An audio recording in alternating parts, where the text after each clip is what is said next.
Hello and welcome to my channel. I wanted to show you a stitch, one row repeat. You can use this stitch for so many things. The stitch is reversible. This is the other side.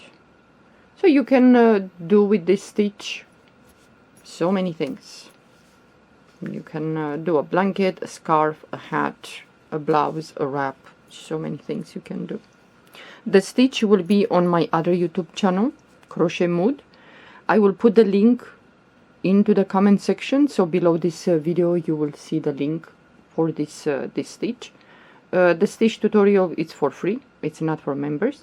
And I did a small sample with a yarn that maybe some of you will like a little bit loose. Maybe this is too tight, you want some openings. Yeah.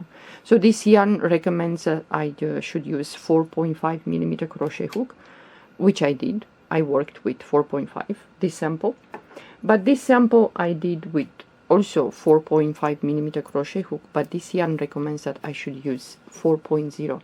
So it's a little bit loose, has a little bit openings for a wrap, a shawl, whatever you choose to do. So it has some openings. Yeah, it's not so tight if you want to work a little bit loose.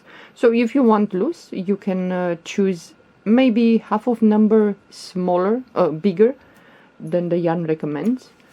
So if the yarn recommends 4.0mm crochet hook, you can use 4.5mm crochet hook, or you can go bigger, yeah, with 5.0 if you like a little bit more opening and loose.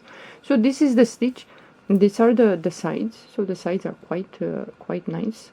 So you can do a blanket, a scarf, if some of you don't want to put borders, yeah, on the blanket.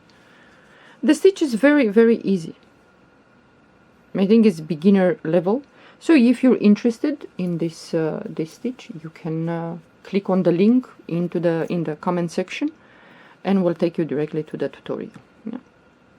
Well, I hope you will find something to do, some project with this stitch, especially those of you that are beginners. Yeah. Well, thank you for watching. Have a good day. Bye bye.